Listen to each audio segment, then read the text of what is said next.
ध्वनि एवं प्रकाश कार्यक्रम में आपका स्वागत है। मंदिरों की देखरेख के साथ भारतीय पुरातत्व सर्वेक्षण ने बीजा मंडल नामक एक नए मंदिर को खोज निकाला है, जो संभवतः सबसे विशाल रहा होगा। इस खोज से प्रोत्साहित होकर हमने ऐसे कार्यक्रम की रचना की है, जो मंदिरों के उस युग को दर्शाता है। तो आइए इस प्रस्तुति का भरपूर आनंद लें और कृपया अपने मोबाइल फोन्स को साइलेंट मोड में रखें। यहाँ फोटोग्राफी और वीडियोग्राफी करना सख्त वर्जित है। यहाँ तो तैयार है कैमरा।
मैंने उस स्वर्णिम युग में जन्म लिया जिसमें राजसिक संरक्षण एवं उत्तम कला एक ऐसे गठबंधन में बंध गए कि वास्तुशिल्प जा पहुंची अपनी चरम सीमा पर। मेरे अस्तित्व के रोम रोम में व्याप्त हैं उन महान शिल्पकारों की शिल्प साधना जिनके वंशजों ने अपना समस्त जीवन इस कला को समर्पित कर दिया।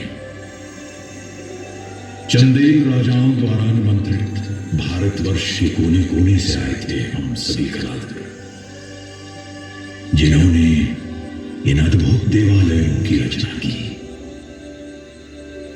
1000 वर्ष की लंबी आयु में मैंने देखे हैं गौरवशाली साम्राज्य, कला पारखी महाराजाधिराज और साक्षी उनके साकार होते हुए सपनों का।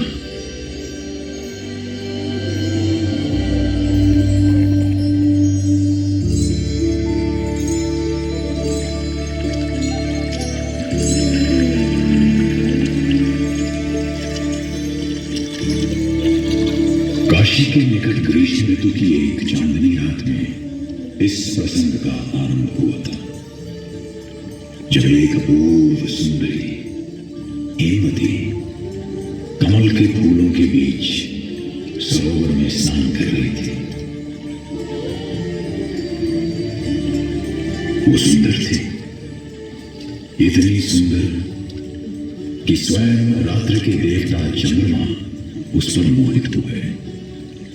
पृथ्वी पर उतरकर उन्होंने उसके साथ संभोग किया, और जब उषा की पहली किरणों से आकाश में लाली छाने लगी तो अनमना सा चांद अपने आकाश परिवेश को लौटने पर लाचार हो गया।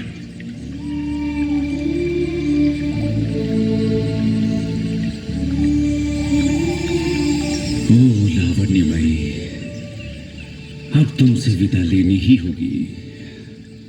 प्राणनाथ, आप आपसे बिछड़कर मैं जीऊंगी कैसे? प्रिय, तुम एक पुत्र को जन्म दोगी जो बनेगा एक प्रतापी सम्राट और स्थापना करेगा महान चंद्रवंशी चंदेल साम्राज्य की। वही हमारे प्रेम को अमर बना देगा प्रेयसी। एक पुत्र। मैं संसार को क्या मुंह दिखाऊंगी? ये कलंक कैसे झेलूंगी? डरो मत हेमवती, हमारा पुत्र गौरवशाली मंदिरों की स्थापना करेगा और उन्हीं से होगा हमारे अवैध संबंधों का प्रायश्चित। परंतु तुम्हें खजुराहो प्रस्थान करना होगा।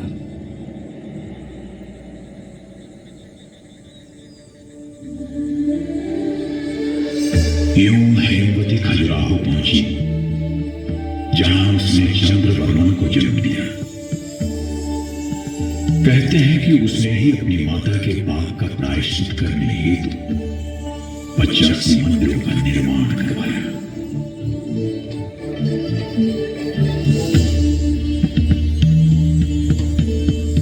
परंतु इतिहास का कुछ और ही कहना है। उसकी धारणा है कि इन अद्भुत मंदिरों का निर्माण 10वीं और 12वीं शताब्दी के मध्य चंदेल राजाओं द्वारा हुआ। उत्तर भारतीय प्रतिहार राज्य के विधायक चंदेल शक्तिशाली होते जा रहे थे। चंदेल वंशी प्रतिहार राजाओं के नाम पर निरंतर तलवार खींचते और खजुराहो की पहाड़ियां अक्सर सेना के डंकों और तुरही के शोर से गूंज उठी। सन 940 चंदेल राजा यशोवर्मन ने कलिंजर के अजय दुर्ग पर हमला किया, जो मध्य भारत का सैन्य द्वार था।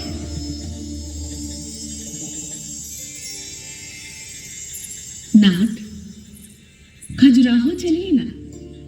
वो आपके पूर्वजों का प्राचीन कार्यस्थल है। वहीं हम इस विशाल विजय का उत्सव मनाएंगे। उत्सव ही नहीं महारानी, हम भगवान विष्णु का एक अद्वितीय मंदिर भी बनवाएंगे। उनके ही प्रताप से तो हमें ये विजय प्राप्त हुई है। यशोवर्मन पारंपरिक तेज और प्रताप से शोभायमान खजुराहो पधारा। राजसमूह की अगुवाई कर रहे थे संगीतकार और उनके पीछे स्वर्ण मालाओं से सुसज्जित हाथी, फिर चमचमाते भाले लिए घुड़सवार और उनके पीछे नंगी तलवारें थामे पैदल सैनिक। नगारों नक्कारों की ध्वनि के बीच महाराज पर गौरवशाली उपाधियां न्यौछावर की गई।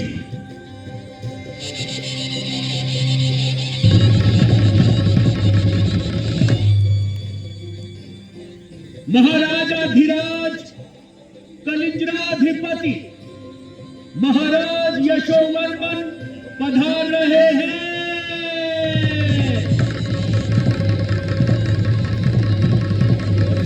आर्यजन। जी महाराज। यही है वो स्थान। वाह, यहीं पर हम अपने मंदिर की स्थापना करेंगे। विचार उत्तम है महाराज। आपके पूर्वजों द्वारा निर्मित मंदिरों के कारण ये स्थली तो पहले ही पवित्र हो चुकी है।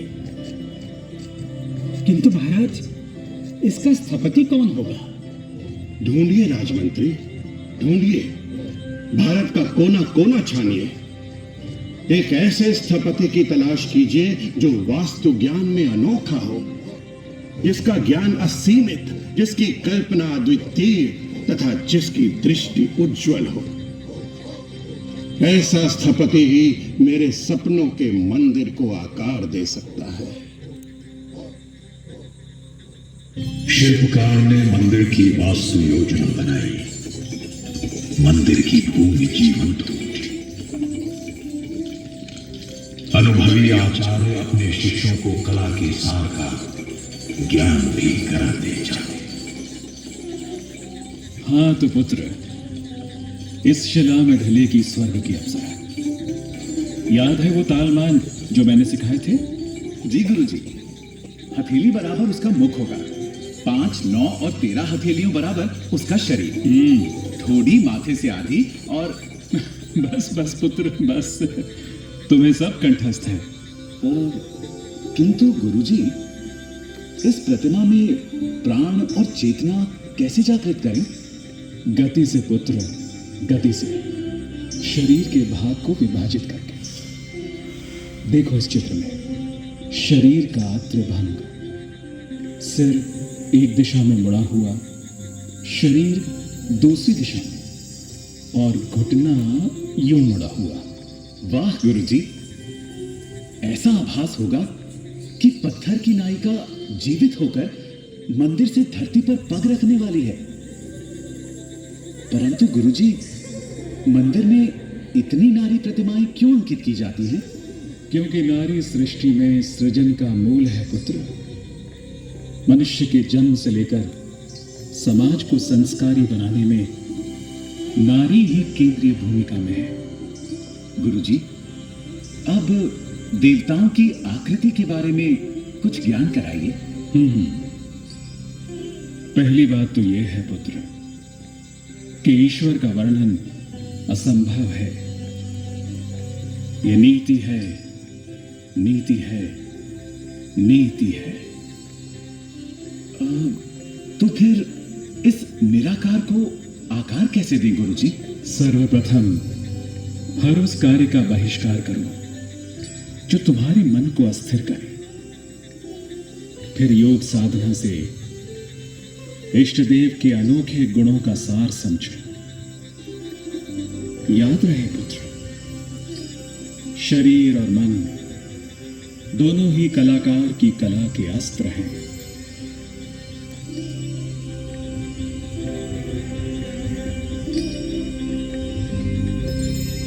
यशोवर्मन मंदिर निर्माण की प्रगति परखने प्राय यहां आते।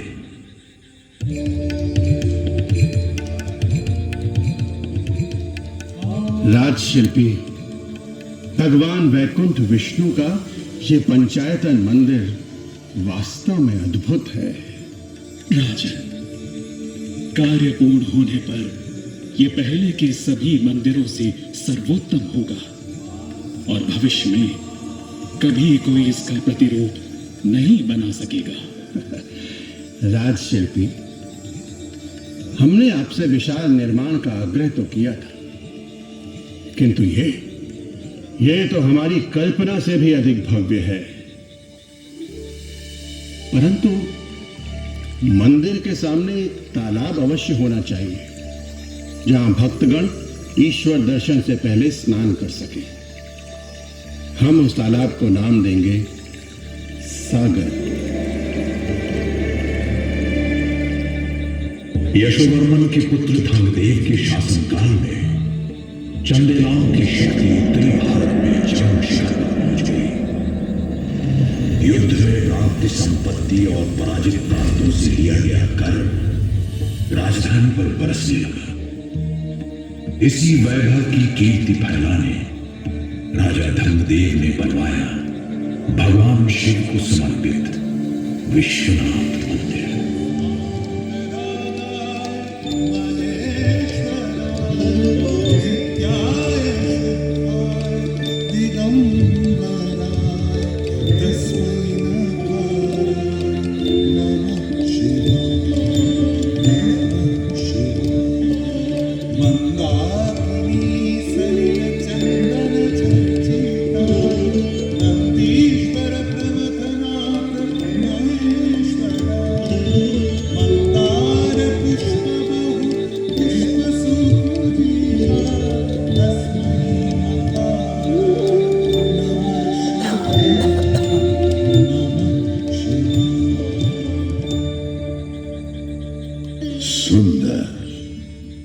अति सुंदर। आपकी स्तुति ने हमारा मन हर लिया है कविवर। हमारी ओर से पुरस्कार स्वरूप ये स्वर्ण मुद्राओं की भेंट स्वीकार कीजिए। और अब राजगुरु, जो आज से इस मंदिर की सेवा में रहेंगे, हम ये गोधन, अनाज और खेत आपको भेंट स्वरूप देते हैं, ताकि आप दैनिक चिंताओं से मुक्त होकर राज्य और समाज के कल्याण के लिए ईश्वर की आराधना कर सके। महाराज धंगदेव के उत्तराधिकारी गंधदेव मंदिर निर्माण की परंपरा को जारी रखते हुए भगवान विष्णु को समर्पित एक और मंदिर की स्थापना की। अग्नि की पवित्र ज्वाला से मंदिर के भूमिखंड की शुद्धि हुई। गहरी खाई बनाकर उसमें समर्पित किए गए धरती के अंतःकरण के प्रतीक सोना, चांदी, तांबा, अनाज और मुट्ठी भर नवल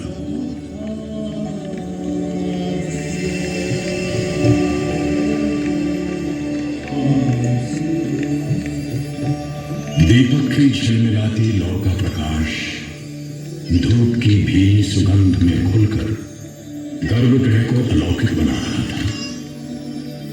राज दंपत्ति ने पूजा में सृष्टिकार को पंचतत्व अर्पित किए। पंच नदियों का पवित्र जल, पृथ्वी की धरोहर पुष्प और फल, वायु से वातावरण को सुगंधमय बनाती धूप, आरती की पावक ज्वाला और गगन में गूंजते घंटियों के स्वर।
सन 1004 में महाराज विद्याधर ने सिंहासन संभाला।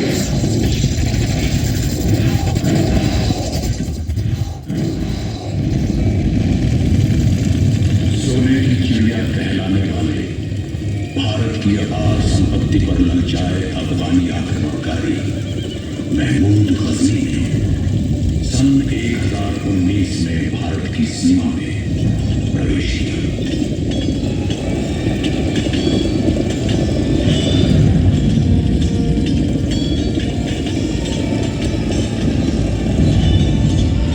उत्तरी भारत की भूमि गजनी की सेना से जूझते वीरों के रक्त से रंग गई।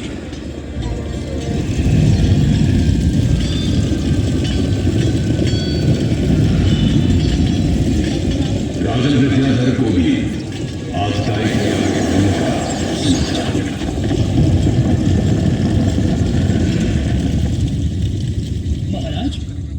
महाराज गजनी की सेनाएं कलिंजर की ओर बढ़ती आ रही हैं। हमें इसी बात की आशंका थी। हमारे सहयोगी शासकों को संदेश भेजो और कहो कि इस आक्रमण का सामना संगठित होकर ही किया जा सकता है। हर कार्य कूच को तैयार है महाराज। मेरे लिए कोई और आदेश? अति उत्तम। सेना को तैयार करो। महोबा की सेना को कालिंजर प्रस्थान का आदेश दो। घुड़सवार और हस्ती सवार भी अन्य सैनिकों सहित कूच की तैयारी करें।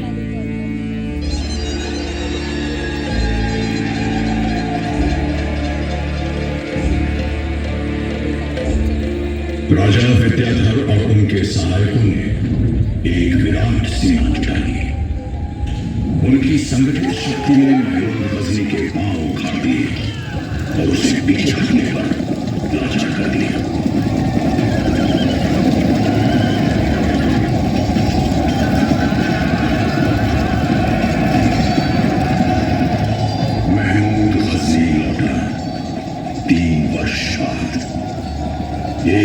फिर कलिंजर की दुर्ग पर घेरा डाले। दिन और मास बीतते गए, परंतु गजनी की सेना दुर्ग की दृढ़ सुरक्षा न कर पाई। अंततः एक सम्मानपूर्वक समझौता हुआ। गजनी के सैनिकों ने दुर्ग से घेरा उठा लिया, विद्याधर से परास्त होकर।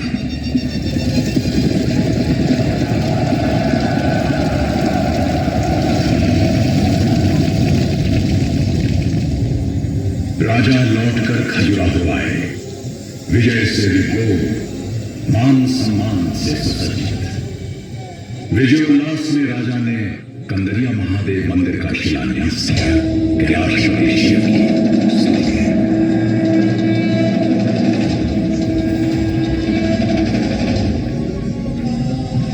राज्य के स्थपतियों ने यहां के पूर्व रचित मंदिरों का गहरा अध्ययन किया।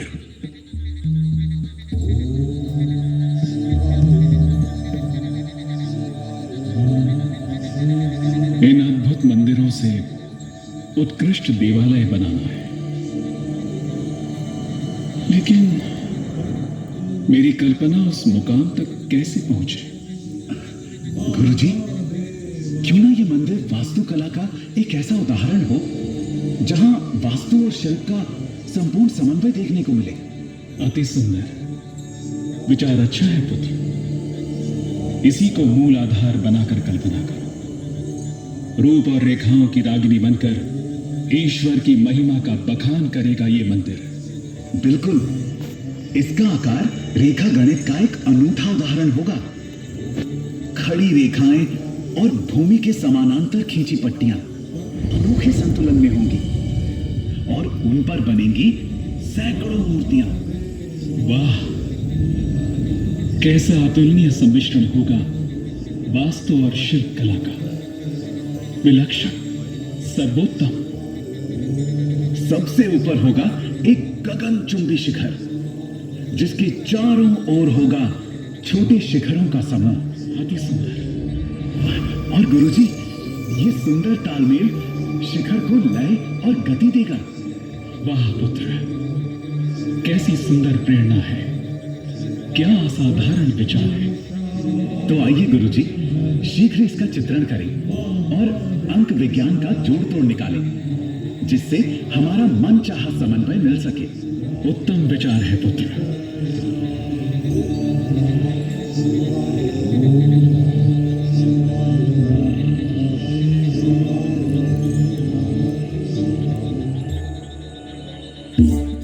संरचना आरंभ हुई और धीरे धीरे एक शिला पर दूसरी शिला धरते धरते मंदिर का रूप उजागर होने लगा।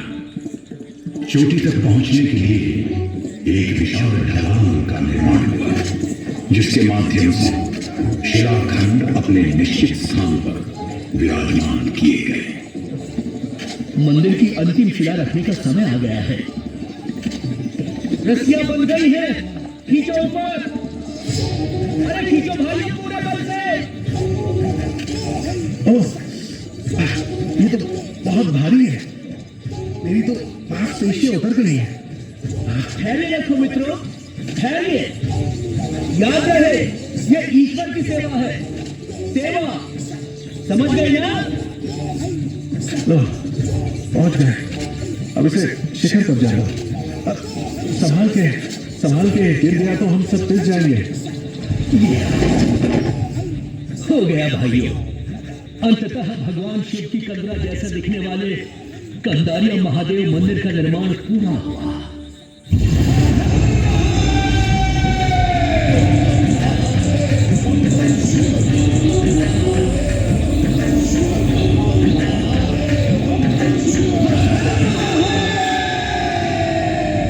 अति सुंदर, अति सुंदर। कंदारिया महादेव मंदिर पश्चिमी समूहों के मंदिरों में विशालतम है। कंदारिया का अर्थ होता है कंदर्य हरि, अर्थात काम को भस्म करने वाला। महादेव को समर्पित ये मंदिर लगभग 107 फुट ऊंचा है। इसके शिखर को छोटे छोटे शिखरों से सुसज्जित किया गया है। ये अपनी भव्यता और पत्थरों की बेजोड़ लयात्मक कला के कारण प्रसिद्ध होगा।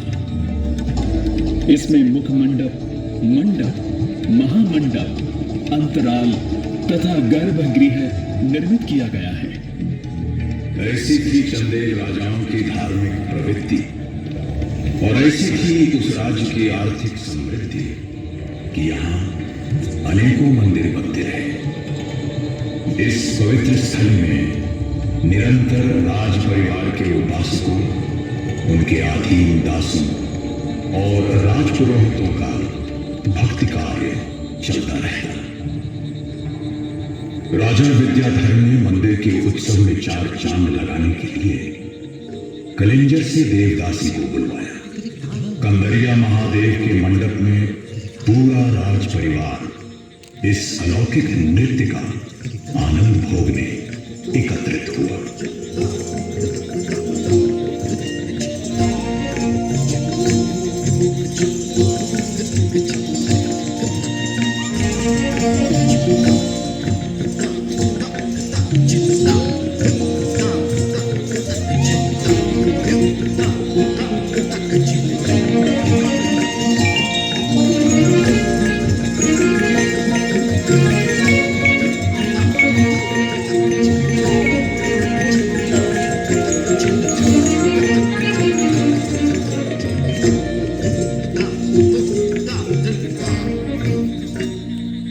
दिन के समय मंदिर के सजीव प्रांगण में हर ओर उपासना के स्वर गूंजते, किंतु प्रातःकाल यहां शांति का वास होता।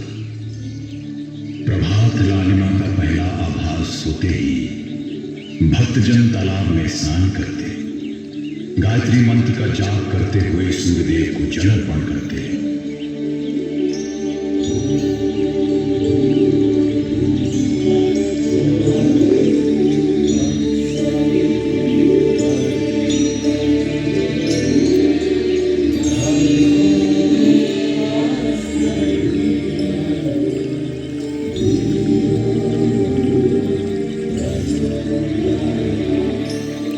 और जब सामूहिक स्तुति स्वर चरम सीमा को पहुंचता है तो सूर्य की प्रथम किरणें मंदिर द्वार का आलिंगन करती।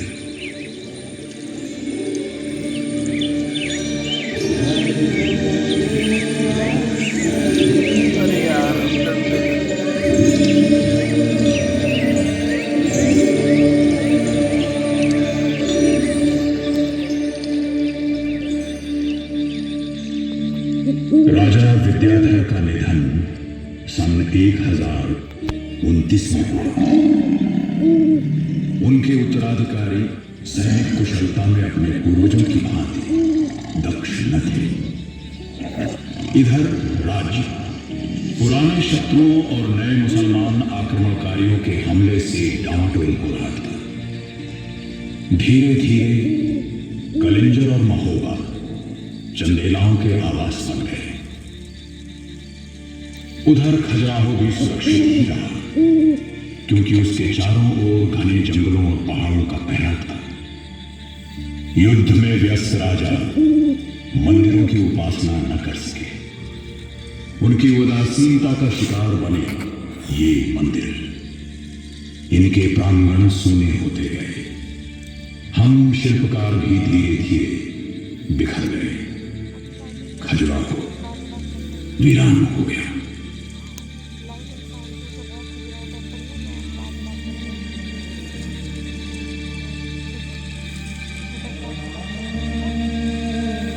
योगियों की एक टोली ने मंदिर के प्रांगण में कुछ समय तक पांव डाला। ये प्रसिद्ध चिकित्सक थे।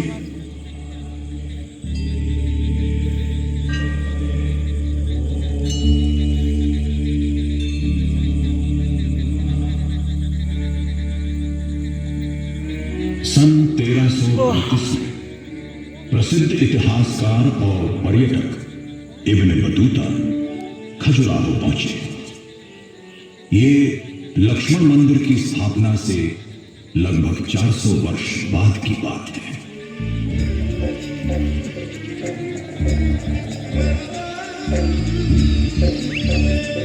वाह, इस नगर में हमें पुरानी शान शौकत की छवि दिखती है। अगर ये उस विधवा जैसा लग रहा है जिसके किसी ने जेवर उतार दिए हो, कभी ये वाकई खूबसूरत रहा होगा। लकड़ी के शानदार महल आज सूने पड़े, बस हवा की साएं साएं सुनाई देती है। मंदिर के अहाते भी उजाड़ है।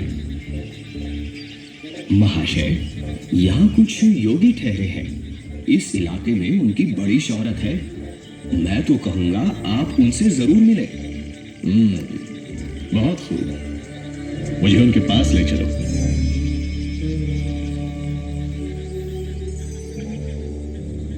हुजूर, बंदे को इब्न बतूता कहते हैं।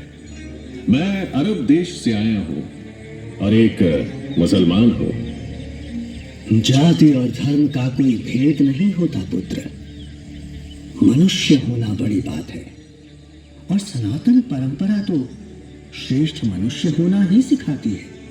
मैंने आपकी बहुत ख्याति सुनी है। चिकित्सा के लिए आया हूं हुजूर। क्या कष्ट है तुम्हें पुत्र? हुजूर, मेरी दिलचस्पी मुझे यहां ले आई है। बस आपकी दुआएं चाहता हूं। अच्छा, दुआएं वो तो सदैव तुम्हारे साथ हैं पुत्र। एक मुसाफिर की जिज्ञासा मिटाएं जनाब, और बताएं ये हैरत अंगेज इलाज आपने किससे सीखा? ये तो श्री वैद्यनाथ की कृपा और सूर्यदेव की शक्ति से होता है पुत्र, जिनमें उपचार करने की असीम क्षमता है। सुभान अल्लाह, सुभान अल्लाह, सुभान अल्लाह। देखते देखते खजुराहो एक भूली बिसरी याद बन गया। उसके महान मंदिर कटीले जंगलों के चंगुल में जकड़ गए और लताओं ने कलुष को घेर लिया। धरती गर्मी ने मंदिरों के आकार में दरार डाल दी। भूचाल ने पृथ्वी का सीना हिला दिया।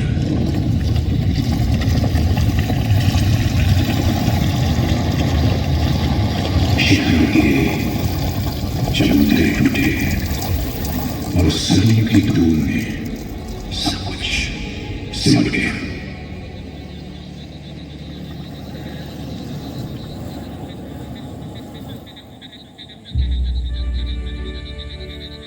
सन 1838 में एक अंग्रेज अफसर कैप्टन टी.एस. बर्ट मध्य भारत का नक्शा बनाते समय यहां से गुजरा।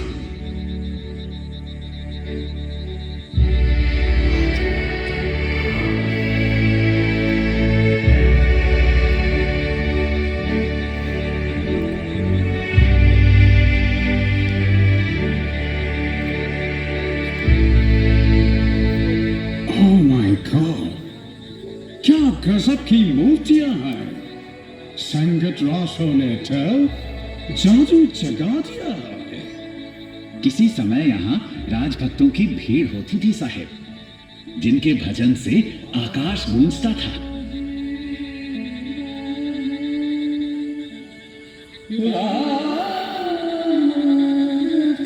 बर्ट आए और गए। विश्व के लिए खजुराहो का अस्तित्व एक विस्मृति बनकर रह गया। बस कुछ लोग निजी भक्ति भाव से यहाँ आते रहे और अपनी अपनी रुचि से भगवान को ढूंढते रहे। देवी जगदम्बे के मंदिर में दर्पण को देखती हुई मूर्ति के आगे एक वक्त रुक जाता। यहाँ मुझे आभास हो रहा है कि ये संसार केवल माया है। इसका ना कोई अर्थ है, न तथ्य, ये नश्वर है। जैसे ही हम और ब्रह्म एक रूप होते हैं, ये लुप्त हो जाता है और परम आत्मा में विलीन हो जाता है। कभी आता है एक व्यक्ति जो मंद स्वरों में मंत्र का उच्चारण करते हुए लक्ष्मण मंदिर की परिक्रमा किया करता। विश्वनाथ मंदिर में अक्सर एक स्त्री पांव से कांटा निकालती अप्सरा की मूर्ति के आगे पल दो पल ठहर जाती। वे खींचे आते रहे जैसे अब आ रहे हैं अनगिनत लोग, देवालयों की विशिष्ट शिल्पकला से वशीभूत होकर उन मंदिरों से आकर्षित जिनमें जीवन का हर रस अपना उल्लास लिए हुए है। आते रहे हैं जीवन तृष्णा से प्यासे एक खोज में, खोज सत्य की।